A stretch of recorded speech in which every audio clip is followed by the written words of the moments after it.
Hello, Pack-A-Day members. Welcome into our members-only Q&A for this week.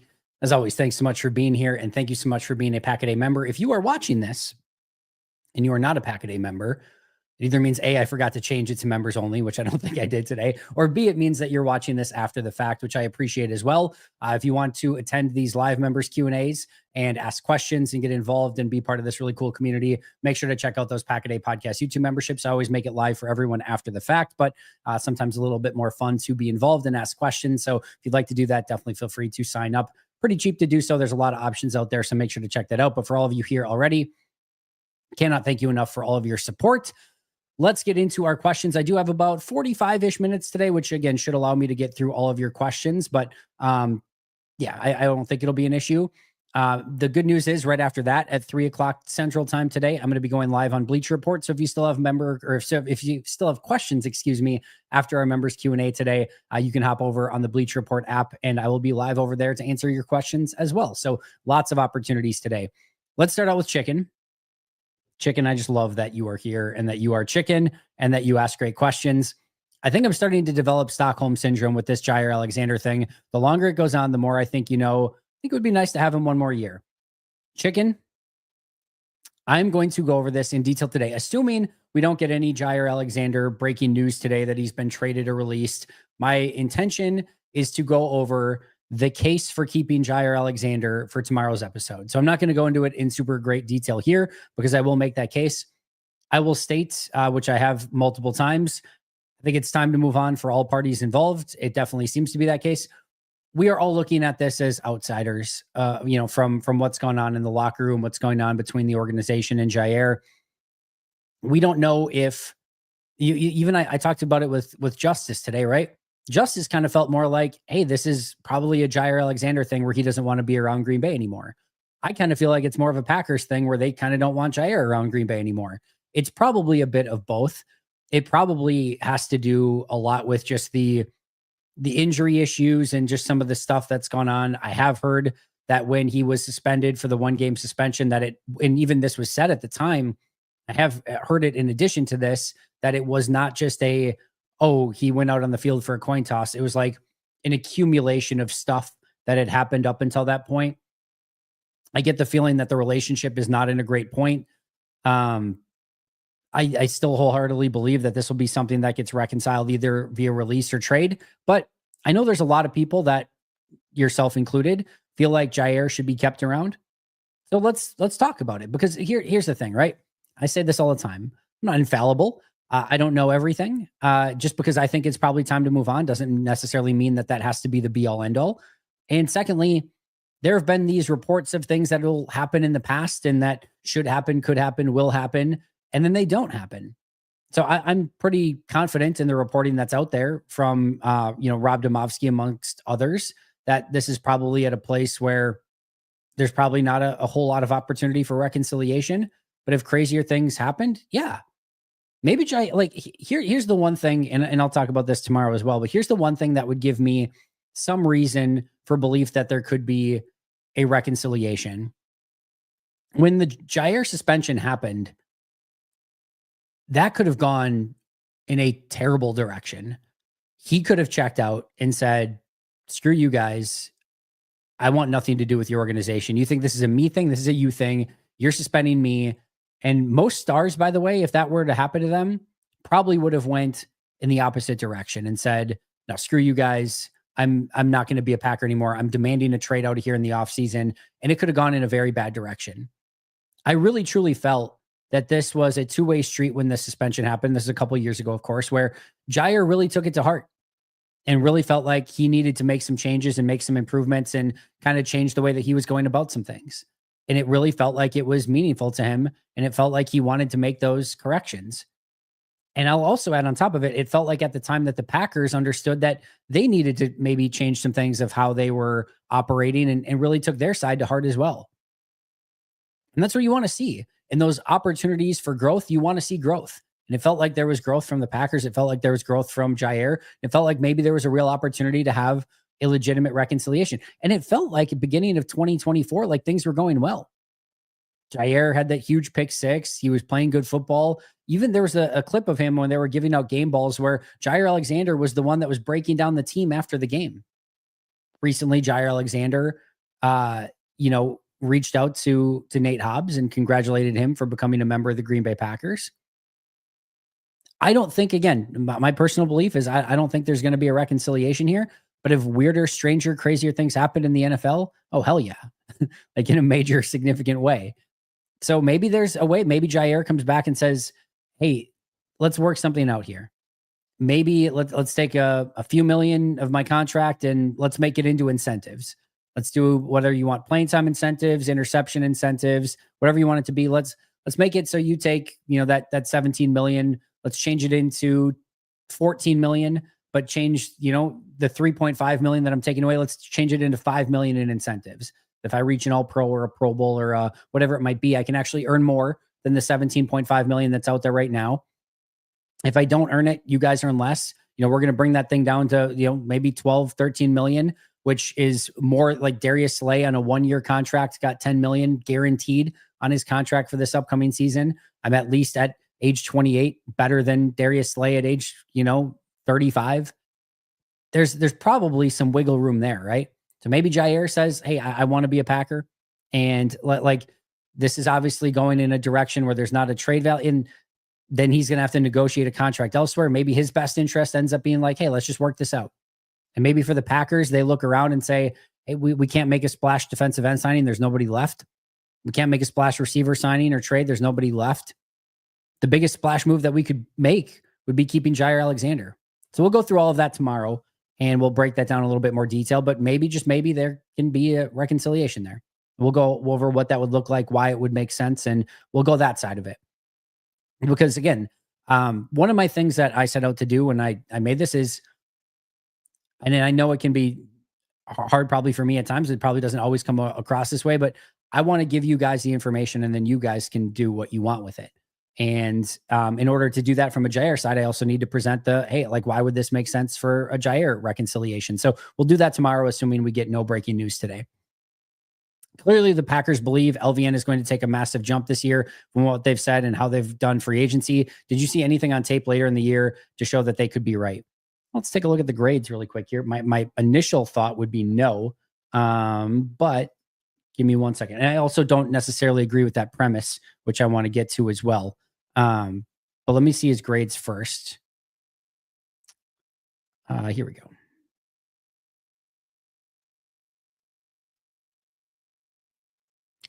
All right. So defensive grades, LVN. His last.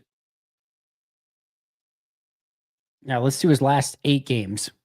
So he had a plus 0.1, a plus 0.35, a plus 0.35, negative 0.4, plus 0.15, negative 0.05, which is basically a neutral grade, plus 0.35, negative 0.3. So if you take that, that's a plus 0.55 grade over his last 8 weeks, which is fine. You put that over a 16-week season. I know it's a 17, but you put that over a 16-week season. Let's say he misses a game. That's what, plus 1.10. That would have put him as the second best edge rusher. If you look at Rashawn Gary's entire season last year, he was at plus 2.1. So it's not like completely brutal, right? Let's see how PFF had him.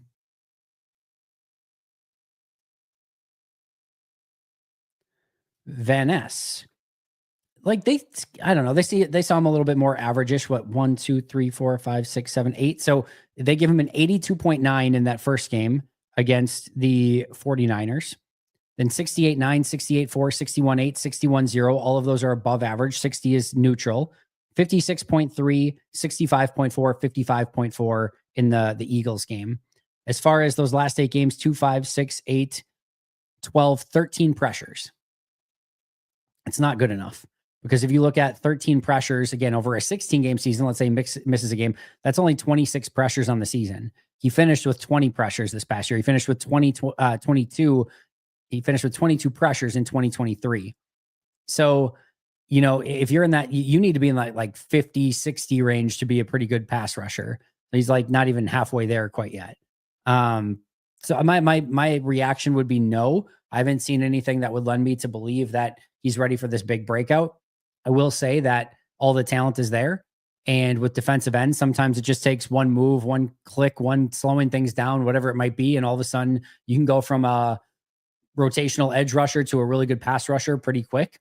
Whether or not that happens for him remains to be seen. My disagreement with the premise, Chicken, is there is a real world, and I think this is probably the world that happened, in which they legitimately wanted to upgrade the defensive end room and just didn't like any of the deals that were out there. And I think sometimes you have to be careful of, not just doing something for the sake of doing it. A Dante Fowler 1 year, $8 million would have been fine, but I really don't think it changes the trajectory of the defensive end room at all.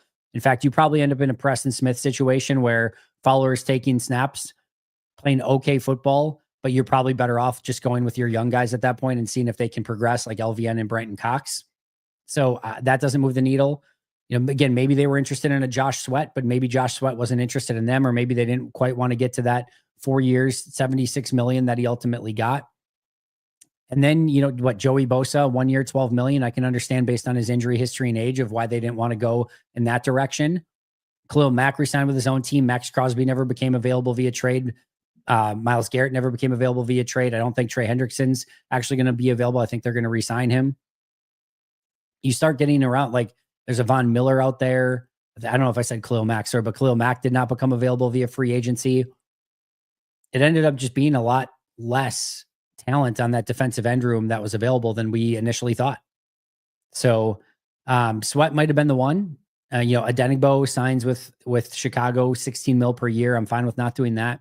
So I think it may have been more to do with the fact of they just didn't feel like there was great options out there, and they didn't want to overspend on something for the sake of overspending on something, and decided, hey, we're going to have to develop from within. We're going to have to upgrade this position via the draft. And now let's see if they can actually go out and do that. That will be the big, I think, kind of key for this team this offseason. Bengals wide receivers getting paid got me thinking, do you think there's a good certain position where you feel paying top dollar is a good, bad value? I know Goot said he doesn't feel like paying top wide receivers. Trenches and quarterback. Always pay for quarterback, always pay in the trenches. You can upgrade your offensive line, defensive line. Those are great plays. They're just force multipliers that make everything better. And how I always want to view it, right, is think about this kind of logically. What can you go out there and find? Like if Green Bay needed to go and find, like mid-season, right? Or even like you look at certain off seasons and what's available in free agency. If you need to find a premium pass rusher, it's really hard to do. If you need to find a really quality interior defensive tackle, like a high-end upper echelon one, really hard to do. If you need to find offensive line, like good starting offensive line play, you can find a couple here and there. And there's a couple still that are out there, right? But like once you get in season, it's nearly impossible to find offensive linemen. You can't even get them at the trade deadline. So, you kind of want to focus on the positions that are really, really difficult to find these players. And the trenches are usually that. And if you have really great pass rush, it makes everything else on your defense better. If you have really good run stopping on your defensive line, it makes everything on your defense better. So I think defensive line is one where I'm willing to overpay and put some, significant resources into. We saw with Philly. I mean, Philly basically put a crap ton of resources into defensive line and offensive line. Obviously, Jalen Hurts, they spent big or went out and got a AJ Brown and then spent big on him, went out and got a Devontae Smith. Obviously went out and got a Saquon Barkley as well, but that was a depreciated running back market, and they were able to get him what really ended up being a value price for his services. They really went, kind of off-ball linebacker. They went kind of cheap. Nakobe Dean, Zach Bond on a minimum deal. Corners, they went with a lot of young guys and Quinyon Mitchell and Cooper DeJean. So they picked their spots where they were going to spend, and they picked their spots where they thought they could be a bit more frugal. Paid off for them in a big way, but offensive line, defensive line is where I'm a little bit more willing to pay. But I think positional value gets overstated. Sometimes you could get a pair of top level safeties for 30 million or pay the same for one corner. We got Josh Jacobs about 12 million and he carried our offense. Thanks for the awesome work you do. Always helps the long work week go faster. Would love to hear your thoughts. Happy Tuesday, everyone. So yeah, I definitely like, there's always a piece of this too, right? Like again, find really great players and it's going to help your team. And it sounds great to be like, oh, we could go a little bit cheaper on safeties until you have bad safeties and it really affects you. You have Darnell Savage and, who else was it? Rudy Ford and who is Simone Biles? Why can't I think of his name? Oh, that's going to tick me off. Yeah, but you know what I'm talking about. But you have a group of safeties that just aren't very good, and it really affects your team in a major way. Before Adrian Amos came to town, remember the safety position was in a bad spot. They needed to bring in Adrian Amos to fix it. Like, you go with bad safeties and it's a problem. On the flip side, like, you can look at the Super Bowl team and be like, if you have one great safety, you can put a Charlie Pepper next to it, assuming you're good everywhere else, and it can be okay. You know, so again, this is why I talk about all the time. There is no perfect way to build a roster. You need great players to carry you. You need to have depth at key positions. You can't have weak links on your offense or defense because they will get exposed, especially come playoff time. It's a tough game. It's a really tough game, and there's going to be teams that are ultra aggressive. There's going to be teams that are a bit more frugal. There's going to be teams that wait till the wait till the timing is right. Like, there's going to be desperate teams that have GMs that are trying to save their jobs, coaches that are trying to save their jobs. You're all over the place on the board, but to put together that legitimate Super Bowl roster, man, it is really, really difficult. It is really, really difficult. I challenge you. I challenge you to do it. This is something I've done. I haven't talked about this much. This is something I have done for 12 years now. Salary cap and everything. Draft salary. My friend and I started doing this 12 years ago, keeping track of the draft salary. We've managed a team like you were an actual general manager, not fantasy football, a full 53-man roster, practice squad. When I can talk about like some of the things that you look at as a GM, when you look at it from a like salary cap standpoint and looking at how these contracts affect things both now and down the road, it's because I've legitimately on the side and I get the huge level of nerdiness to this. And I don't even want to tell you how nerdy this thing gets because it gets massively nerdy. I've literally managed a team like a general manager for 12 years. My friend has done the same thing. And it is insanely difficult. And it is mind-numbing the things that you learn in doing it, of like, and some of the things like I will do sometimes just to kind of experiment with it, to be like, all right, how would this look? Of like, there was a year where my first round pick, I really, really liked DeAndre Hopkins with that first round pick. And when I was on the clock, and I'm like, take DeAndre Hopkins. There's a bunch of players that I also really liked in the second round. These are players you probably don't even remember. DJ Swearinger and Arthur Brown. And there was an opportunity to move back from the first round into the second round and gain a bunch of picks and gain some second and third rounders. And I passed on DeAndre Hopkins, who I would have taken at that spot, to move back in the second round. Ended up with DJ Swearinger, Arthur Brown, and some multiple third and fourth round picks later that didn't really amount to anything. And it was just kind of a lesson of like, hey, it's sometimes okay to get value, but sometimes it's really a lot better to stay where you're at. I've talked about Stephon Anthony in the past. I was a first round pick that I really like, and learning a lesson of, hey, you better have instincts at off ball linebacker. He was somebody that I really liked in round one. And just did not work out. Obviously, the way there's been other ones. I did go the route that a lot of you wanted to go and took TJ Watt in round one. That one worked out pretty damn well. But my point being here is, and trust me, I could do a 7-day series on just this entire process and how nerdy it gets and everything. And you would all hate me for it probably. But it does teach you a lot of lessons of just how insanely difficult and how one little mismanaged thing can go, and it brings you, like, if I would have drafted DeAndre Hopkins, for example, I wouldn't have needed a wide receiver the next year, where I go and I draft Jalen Strong instead of, I forget who it was that year, that there was a really great second round pick available that I wanted, but I needed the wide receiver. So I get Jalen Strong in the second round, passed up on somebody who became like a Pro Bowl caliber player. And you learn lessons of like not giving up on people too early. Jordan Poyer was somebody that I took in the 7th round, and he bounced around teams and I ended up getting rid of him, and he goes on to become an all-pro for the Buffalo Bills. And trust me, I could go in the opposite direction and tell a lot of really positive things that I've done as well. It doesn't really matter, but I'm telling you, you learn a lot of these things by going through this process and looking at all of the very difficult decisions that are to be made, and how just difficult that it is to put together the right team with the right pieces and the right players and manage the cap and everything. And I get they have full scouting staffs and executives upon executives to figure this stuff out. And they're doing it at a level that's, far more than I can do in my basement, right? Understand that's not even my primary job. I'm doing that as a side fun thing, right? So I get that there's a different level to it, but I challenge you, do it. Go out and put together, like, keep track of who you would draft in the draft, given the same position as the Packers, who you would sign in free agency, who you let go. You are going to need a PhD in salary cap to figure this crap out. So good luck with all of that. But it's a really interesting process, and you can learn a lot from it. And it just kind of goes to show you there is, again, no perfect way to build a championship caliber team. It's a lot harder than it might seem on paper. And for all of those that are like every single year of like, go sign for this guy, go trade for this guy, go back and think of the guys that you wanted Green Bay to sign and trade for, and think of if they actually, like, some of them in the draft are easy to keep track of, right? Like the TJ Watt one would have been very clear and obvious, and that would have been a huge win for Green Bay. But I guarantee you, if you really kind of keep track of it through the course of time, there's going to be guys that Green Bay hit on, and you would have taken some other guys that did not pan out very well, and some free agents that you would have overspent on that would not have turned out very well. It's a complicated thing. It is. It's a very difficult Rubik's Cube to solve. And it gives, I think, it gives a greater appreciation of some of these decisions that general managers have had to go through, and just how much a single decision can domino and just spiral you in a very bad way into some other bad decisions. It's really kind of interesting. So if you have the time, effort, and energy to do it, I cannot recommend it enough. It's one of the coolest things that I've ever done.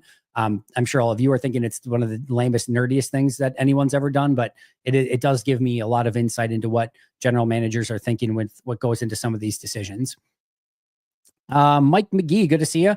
I hope you and the family are well and really enjoy the daily episodes more and more as we get closer to the draft. I had dinner with one of my friends who's an Eagles fan last night, and two things he told me that I wasn't aware of. The Eagles have had over $63 million in dead cap for 5 straight seasons, and the Carson Wentz trade is the gift that keeps on giving. Roseman used those 2 picks, and the Eagles received Devontae Smith, AJ Brown, Kyron Johnson, Jalen Carter, Cooper DeJean, Jalex Hunt, Jeremiah Trotter Jr., 2025 4th-round pick, 2025 5th-round pick. Meanwhile, our haul for Aaron was 6 players, and 4 of them could be busts: LVN, Musgrave, Carlson, and Monk, while we have a future superstar in Edge Cooper and hopefully a good to great Evan Williams.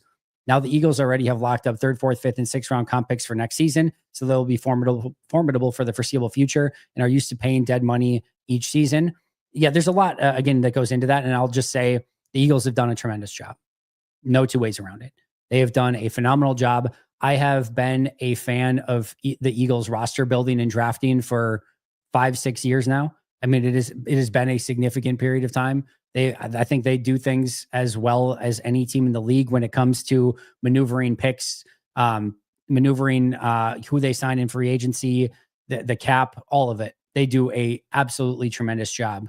There's another team, the Rams.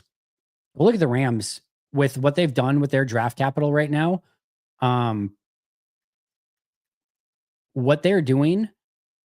So last year, 1st-round pick Jared Verse, stud. 2nd-round pick Braden Fisk, stud. Cameron Kinchins was a good find in the 3rd round. Like they did a really nice job drafting last year.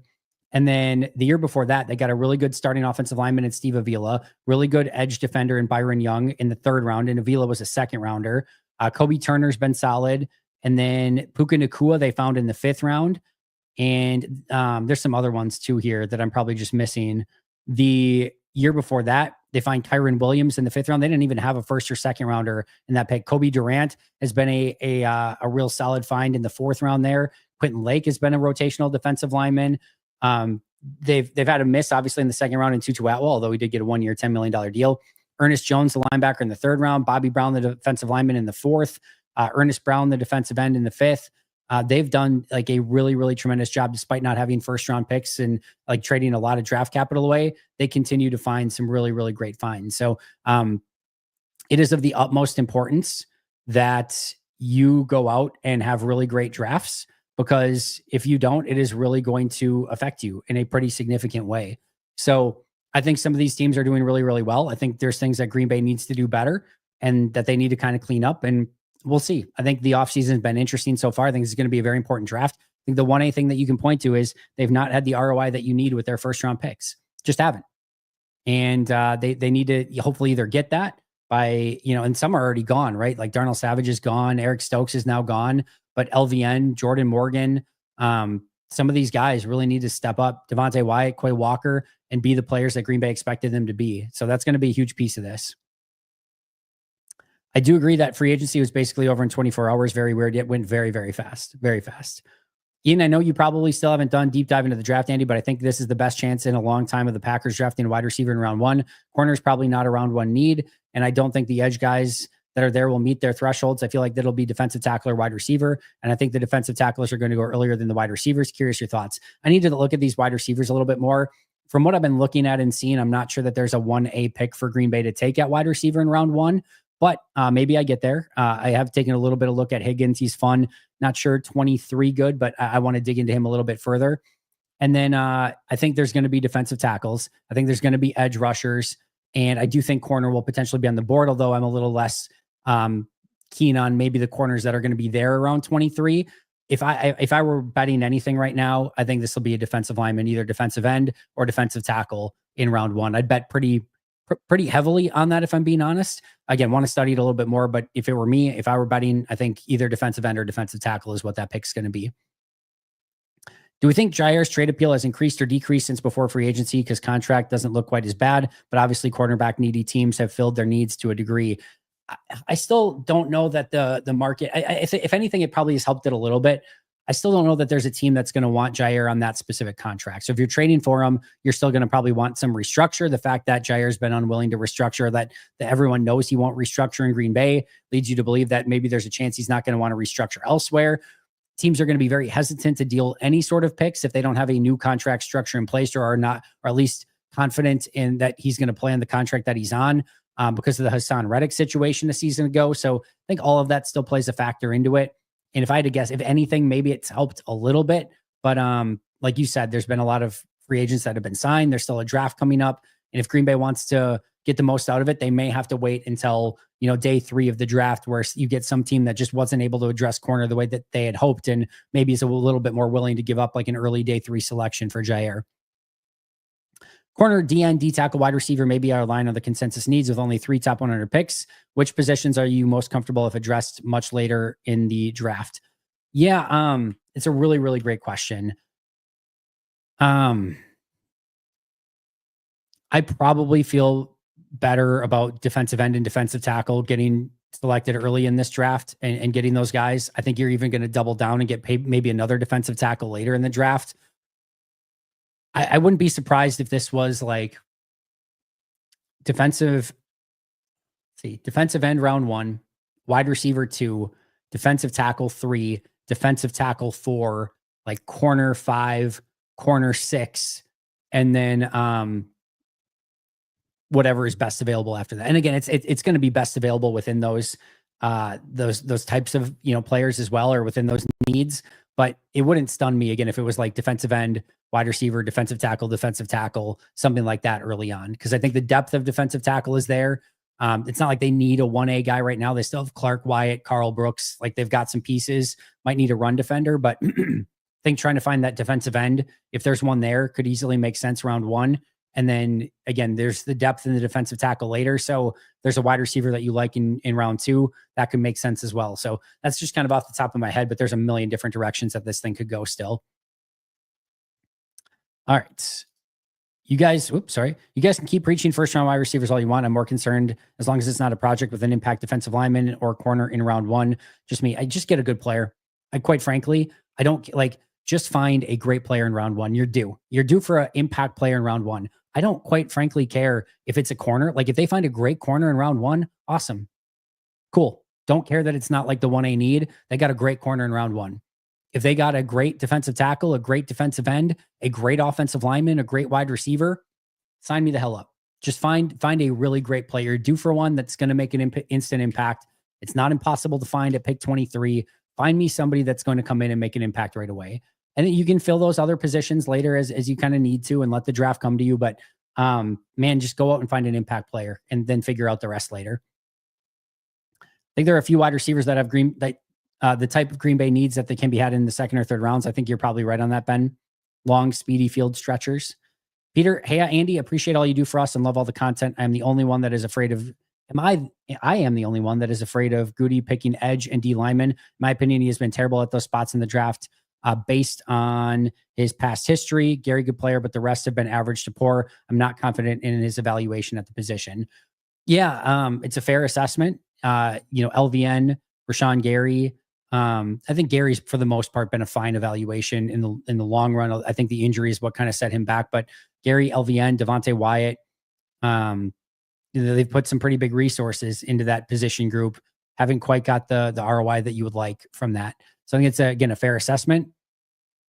I think you have to trust your evaluations. And I think, the other thing that I was kind of talking about with learning as you got kind of go through some of these processes is, Goody learns too.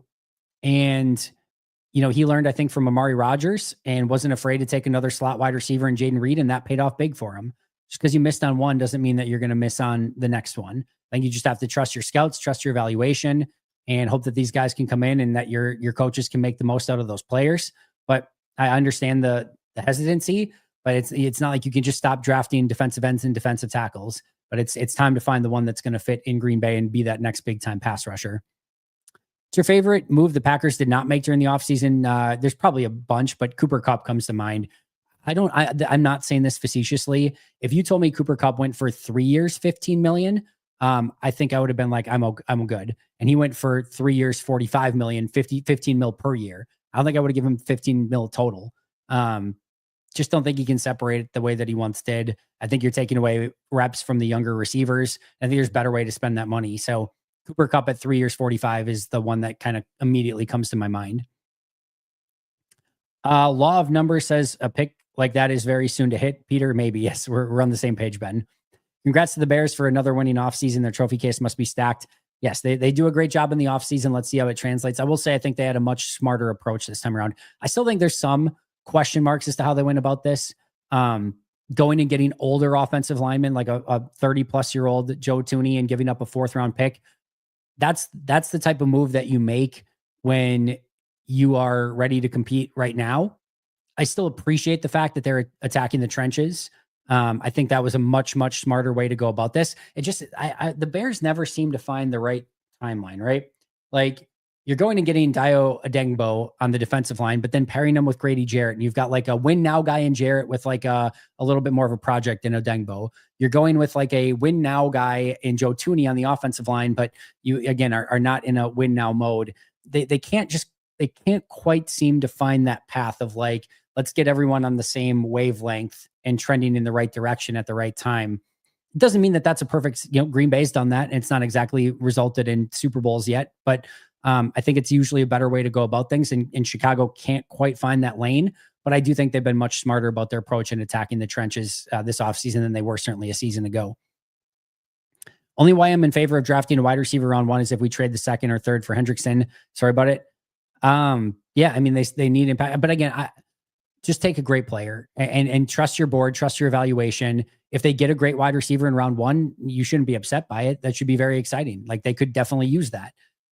Same thing if they find a great offensive lineman. Maybe it's not your 1A need, but you can never have enough of those guys, and your room is about to get a little decimated next year with either having to give huge contracts or with some guys that are going to leave in free agency. So just get a great player. That's the number one thing. Find the right guys that are going to fit your program and get them into Green Bay, and then figure out the rest of your depth situation later.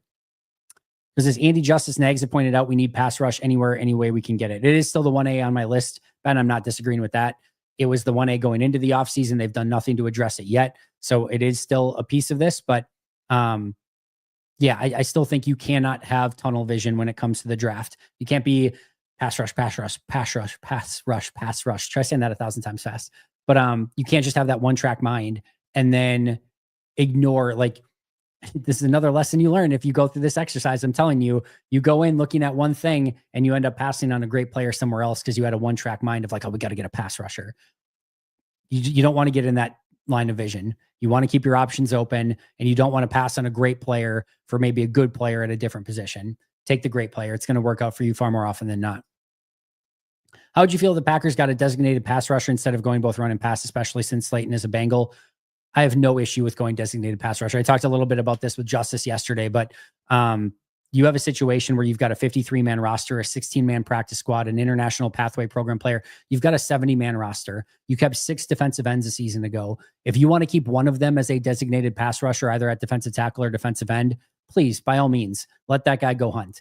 There is opportunity for specialization in the NFL. That is one of the things that you can find. I get Goody's, like, we got to have everyone that can do everything. It's a good philosophy overall, but you can break it from time to time in certain situations, and a designated pass rusher is by far and away one of those, especially when you're rostering 6 defensive ends. Let me ask you this.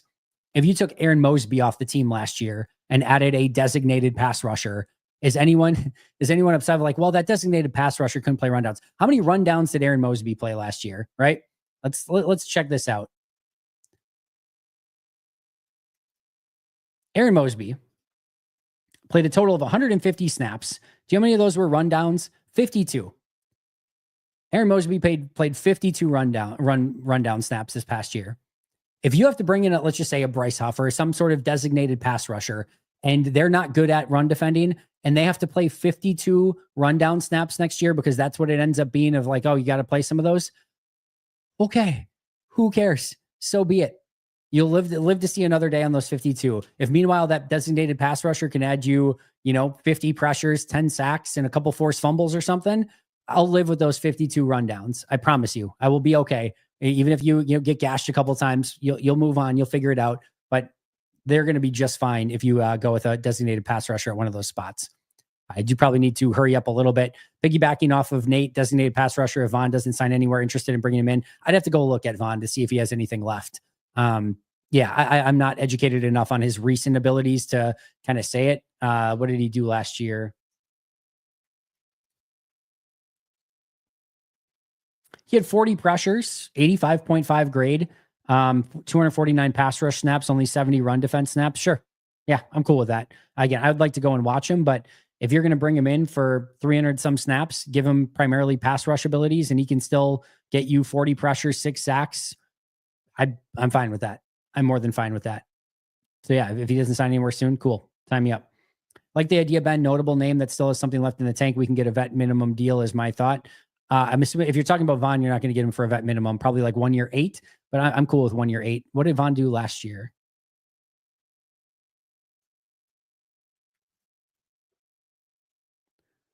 Let's see. I don't know what his last contract was. He probably signed like a 3-year deal with he last year in total.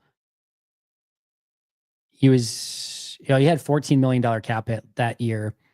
I could see it being like around 8 million, maybe 10 million for Vaughn, and that's doable for Green Bay. Interesting in the sense that I think he's been more healthy than Bosa. I don't know about health, but they definitely limit his downs to some real extent. That Bosa contract shocked me. That number for the amount of snaps is wild. You're just you're buying the lottery ticket that this is the year he's going to play 600 snaps. If it pays, you're going to get a really good player at 12 mil. So you're literally just gambling. You're literally just gambling. But if they get him to play more, there you go. Nate, you answered your question before I could do it. For me, which I'm sure Andy will point out, the contract for me is the big thing with Ja, decent player when on the field. But at missing half the season, the money is just painful. 4 years of it. It's not just 1 year. It's not just one injury, right? 4 years of playing 50% snaps is a really, really difficult thing to sell. It just really, really is. Again, if you're keeping them or if some other team is signing them, you're basically doing the Bosa thing where you're just taking the lottery ticket that this is the year that he goes out and plays more snaps. Why don't the Packers value edge players like Clay Matthews that are a little underweight compared to their typical mold? Goody wants players that can do everything, stop the run. Now, Clay Matthews is a good run defender too. So you can find those guys. Nolan Smith showed that he can play some run defense last year as a designated kind of pass rush guy. So you can find those guys. But Goody, I think, probably lives in a little bit too much of an idealistic world from time to time. And, I think probably needs a little bit more leniency and creativity with kind of how to put together that roster and live in some worlds where you might need to have a little bit more specialty in your game. I do understand that, platoon players can be tough. Just because it's an obvious pass down doesn't mean they're going to pass. Just because it's a more obvious rundown doesn't mean they're going to run. And you have to be a little bit careful with that. And when injuries come up, if you have to all of a sudden play a pass rush specialist on more rundowns, it can affect you as well. So there's a reason behind the philosophy. I get it. I understand it. I think you can be a little bit more lenient with some of that. And I think there could be opportunity there. I'll just put it that way. I feel like LVN grew a lot as a run defender last year, but still lost in the sauce as a pass rusher. I actually don't disagree with that. It is interesting to me that PFF graded him last year in run defense. In 2023, they gave him a 60.7 grade. In 2024, they gave him a 46.0 run defense grade. I actually thought there were some signs of progress from LVN in run defense. Obviously, PFF disagrees, but I would tend to agree with you a little bit more, Ben. I don't think it was anything earth-shattering, but I thought specifically with this like eye discipline and not biting on things as easily, there was definitely some progress made. LVN would be running down plays 10 yards down the field at the end of the year. I just love his effort. I don't know if you were saying that as a negative or a positive, but I do love his effort down the field. How come teams don't do more 1-year prove-it contracts like the Eagles do? I think it's more and more popular, and I think the players are more liking of it too. I mean, you look, there were like what 6 or 7 4-year deals, a decent amount of 3, but a lot of 1 and 2-year deals. So they're definitely becoming more and more popular. Chicken. Really disappointed that Green Bay wouldn't even pay such a low price for Ojulari. I know Goody is against the DPR, but he had 6 sacks for God's sake, and the edge room just needs juice. I think you'd be surprised at how ineffective Ojulari has been. Would I have been upset on a 1-year, $4 million deal for Ojulari? No, it would have been totally fine. I honestly think that the difference between Ojulari, LVN, and Egbari, Brenton Cox is minuscule at best. And I'd probably rather take that roster spot, add a defensive end, or just, kind of keep the guys that you have and add a defensive end in the draft. And I think you're probably a little bit better off there. I don't think Ojulari would have really done anything to change the trajectory of this pass rush in any significant way. The Eagles are in a bit of cap hell, and this is why they've let a lot of people go. But they're also doing a really great job of replenishing the roster with some interesting pieces, kind of like they did last year with Zach Bond at linebacker, Mekhi Becton at guard. And like, that's the thing, right? You have to hit on some of those players as well. Last year, they hit on Becton, they hit on Zach Bond, and you hit on some of the cheap ones and they become Pro Bowl caliber players. Well, that's going to be a difference maker for you as well. And that's where they also did a really great job. And they're trying to repeat that with guys like Ojulari, with Uche at defensive end, and they trade for Kenyon Green, or is it Kenyon Green or Kendrick Green? Kenyon Green, right? I don't know, one of the two. There's the 2 Greens in Houston. It was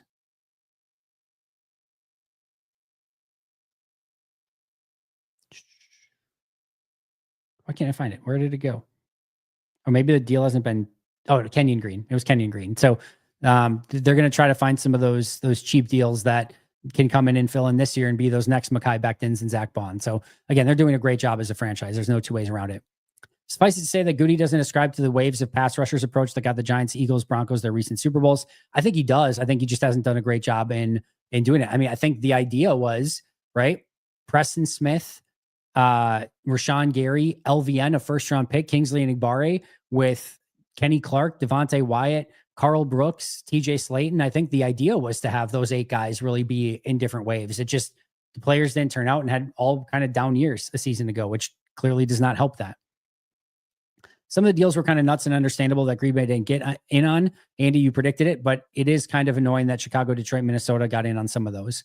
Yes, but again, Detroit's was to replace Carlton Davis with DJ Reed.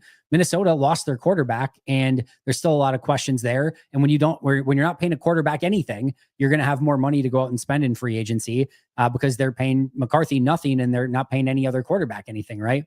And then Chicago is Chicago. When you're a bad team for a long time and have salary cap space and early draft picks, you're going to be kind of one of the, again, winners of the offseason.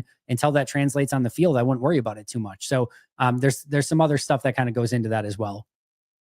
And letting Stokes and Myers walk, did Goody learn lessons from the Kevin King fiasco? They should move off of players who can't play even if they're cheap. I don't know if there's a lesson learned, but I'm appreciative of the result nonetheless. Would be funny if those players actually didn't pan out the way the teams wanted to, and then it benefits the pack in the long run. I'm assuming you mean the guys that players sign. It can look at a lot of these free agent classes, and a lot of the big paid guys end up getting cut a couple of years later and not have worked out in the places that they signed with.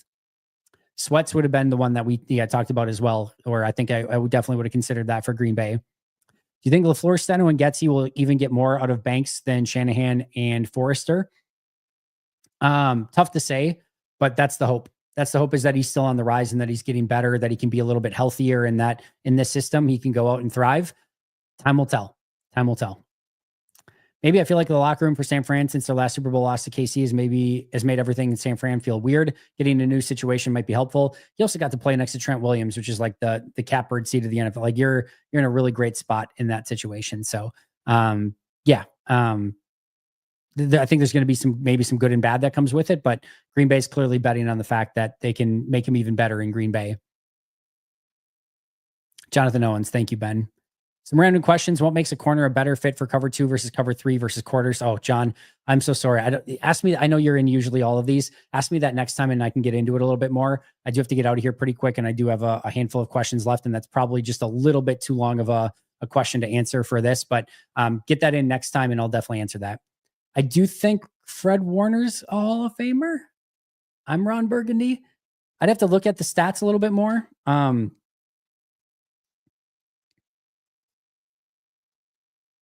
Oops, that's not what I wanted. Here we go. 4-time Pro Bowler, 4-time All Pro. 1, 2, 3, 4, 5, 6, 7 years. Played 16 games or more in every single season. Has been a stud at the position. 4-time first team All Pro as well. AP, yeah. I think so. But that's an interesting discussion. But my initial gut reaction would say yes. I think outside of the KC New England dynasties, the Rams and Philly have ebbed and flowed with the challenges and done decently. They've done a really nice job as of late. Absolutely. And I think the all-in approach for the Rams of, FDM picks was very, very smart, got them a Super Bowl. And now they've been able to navigate the non-pick era after that and still been able to put a really good team together. So they've done a really fantastic job. And obviously Philly has as well. Coming to Lambeau this fall for a game. Hopefully I can enjoy a Victory Luigi's Pizza. Remind me of your favorite Victory pizza. I do like the Supreme, not the one with black olives on it, but mushrooms, onions, sausage, pepperoni, and peppers, green and red peppers. It's fantastic. It's absolutely fantastic. I think I misspoke. McKinney is an all-pro safety and he went for 17 mil. I think the other couple safeties also only make 15 to 20 mil. Would you rather have those two or just one great edge? Yeah, I think this is where it gets very complicated, right? But I don't think, I'll just put it this way, right? I don't think anyone's upset Green Bay went out and got Josh Jacobs and Xavier McKinney. Those were two really good signings. Like, even if you could have got for that same price a really great edge rusher, now you have needs at safety and running back. And you can make those arguments and you can try to, again, make that Rubik's Cube so that it works out perfectly. But you went out and you nailed it. You got two great free agents. That's what you're looking for. I don't think anyone's disappointed with the McKinney and Jacobs pickups, to say the least. Sounds like you and your friend definitely think this way, to which I think can be lots of fun. And wasn't Swearinger the guy that told Washington to trade for Haha? I don't know if that was Swearinger or not, but that there might be some history there. As a secondary Buffalo fan, I was very irritated that Poyer left for Miami. All in all, seems like Buffalo has done okay in replacing Hyde Poyer in their secondary. Yeah, I think so too. We'll see how they kind of do the season, but they've made some improvements on defense. But that's another franchise that's done a lot of right things, but just can't get it. And you can draft Josh Allen, get one of the great quarterbacks in the NFL, the MVP, and it is still really, really hard to put together a Super Bowl team like that. It's a really good Bills team the last handful of seasons, and they've made some all-in moves to go get Von Miller, and they found some very good value free agents and have drafted some good players, and it is really hard. The 49ers have put a tremendous team together under Kyle Shanahan, and guess what? Sometimes you just run into Patrick Mahomes. Like, I cannot stress to you enough. This is why the fire Goody stuff is like, it just is insane to me. It is so, and I'll say this, there's a lot of fire Shanahan stuff going on in San Francisco, and it is insane to me. Like, it's a really, really, really difficult thing to do to win a Super Bowl. It is insanely hard. And teams like the Bills and the 49ers, who have had some unbelievable teams, arguably better teams than Green Bay's had over the last 4 or 5 years, and had maybe even better opportunities to win the Super Bowl, they couldn't get it over the cusp. So again, it just goes to show you how difficult that this is. R.R. Smith, salute Andy. Whether I agree or disagree with your views, you put in work. I respect your grind. I'm late, so I'm sure I missed out anything about Jaire during it. I'm Team Jaire, but respect everyone's view. R.R. Smith, I appreciate the super chat a ton, and always happy to disagree. That's part of the fun of the offseason. To me, it's always how you disagree. I think anyone can have good conjecture back and forth. It's when, the name calling and the mudslinging and everyone's an idiot and all that stuff, that gets a little bit more annoying and frustrating. But R.R. Smith, always happy to disagree with anyone and have good conjecture. And that's how we learn, right? That's how we get better. That's how we get smarter, is we exchange ideas and come to a conclusion and maybe compromise and figure out the best way forward. So always cool with that. And I really appreciate the super chat as well. And by the way, I'm going to be going over Jaire in greater detail tomorrow on tomorrow's show of like, what are some reasons why maybe keeping Jaire would make sense for Green Bay. Box Boy, thanks for being a member for 4 months. Really appreciate that. I'm not high on Cam Kitchens at all, but he proved me wrong. Or I was not. Same thing here, Ben. Same thing here. It's another reason it's fun to do it, is you learn from some of that stuff too. What picks you didn't like that end up going on and performing very well, and which ones you did like that performed well. And you learn from a lot of those mistakes as well. Was having a pisser of a day, and then I watched some Packer highlights and tuned into Andy's Serenity Restored. I'm happy that you're having a better day now. I'm sorry that you were having a pissy day earlier, but again, these things are all short term, right? And hopefully you can turn it around and have a better day moving forward. And if we were a small piece in that, happy to help in any way, Packer Aggie. And thanks so much for being here. There were times a little bit before Gary's injury that he looked unblockable. Hasn't looked that same player in film since. The weird thing, this is the crazy thing for me. looked unbelievable prior to the ACL injury, has the ACL injury, comes back in 23, looks fantastic the first like 6 to 8 weeks. Looks like he doesn't miss a step. Second half of the season, completely hit a wall. Understandably, you can imagine how much time, effort, and energy he put in the offseason into rehabbing, got ready to go, came in. It's only natural that, right, that you hit a wall midway through. So it's a wall midway through. Looks nothing like what he did in the second half of 2023. Gets the offseason off in 24. You're thinking he's going to come back in 2024, pick up where he was leaving off even after the ACL, but especially before the ACL, and was fine, was good. I think, again, we still go in the opposite direction too much of like, he was terrible. He was a good edge rusher. Do you want him as maybe your 1A guy that you're paying a ton of money to, and that's just like all pro player? No, he's not that, but he's still a really good edge defender, had a good season, but nowhere near where he was, again, pre-ACL. So just a very interesting career arc for Rashawn Gary, no matter what way you look at it. Happy Tuesday to you, Sergeant Dan. Thanks for being here. No, I definitely agree. Whatever first round pick it is needs to be great. Just find the value and tend to lean towards defensive linemen. I agree with you there, Ben. Poor Scouser Tommy, thank you so much for that. I appreciate you. And I will do my best to live up to the standards that you guys continue to set for me, which I appreciate. Set the bar as high as you want, and I will continue to try to beat it. But I appreciate that you guys are loving it. Randy, how many drafts have you watched and how has it changed since the days of Ted Thompson? I've watched every single one since I've been like 8 years old. I posted the picture on, it's my only throwback Thursday I do every year. The first day of the draft, I post the picture of me, I want to say like 9 or 10 years old in my basement. I've got draft boards set up. I've got a pen in hand writing down every selection and draft. Like I've watched every draft nonstop. I remember there was one time where I was in like the car for day 3, or it was actually, so it was not day 3 because there wasn't a day 3 at the time. It was all Saturday, right? It was all Saturday. Yeah, it was all Saturday at the time. No, it was Saturday and Sunday. Saturday and Sunday, right? Saturday was round 1, 2, and 3. Sunday was rounds 4 through 7. I think that's what it was. But whatever it was like rounds 4 through 7. And my parents, I was like 11, 12 at the time, and my parents were like, "We have this thing to go to. You can't sit in your basement and just watch picks get taken." Thankfully, there was like a radio station where I found where it was like announcing some of the picks. So I was like in my car still like writing everything down. I've been a nerd on this stuff for a very long time, and I don't see it changing anytime soon. I mean, the drafts have changed obviously in what they've become and how much of an event that they are. I've seen orangutans make draft choices on NFL Network, which is ridiculous. And I love Mike Mayock just going off about it. I don't know. It's a really fun event. It's one of my favorite times of the year, and I'm very, very excited for it. So there are parts of me that misses the quaintness of the, 1995 days where it wasn't as big of a thing. It was still big, but not maybe as big. And, but it's a really phenomenal event, and I love the hell out of it. What do you think are the top 3 things the offense needs to improve upon this next year? They need to be better, just in blocking in general. I think it's a good all line, but I think there's still ways to improve. Protect Jordan Love. Jordan needs to be, closer to the 2023 version of Jordan, and hopefully a healthier version of Jordan. And then I think they need to get those explosive plays back going.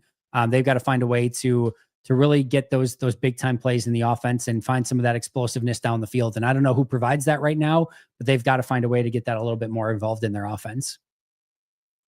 I feel the opportunity for pass rusher designated that if everyone is healthy. I'm not concerned too much with the run defense falling off so much.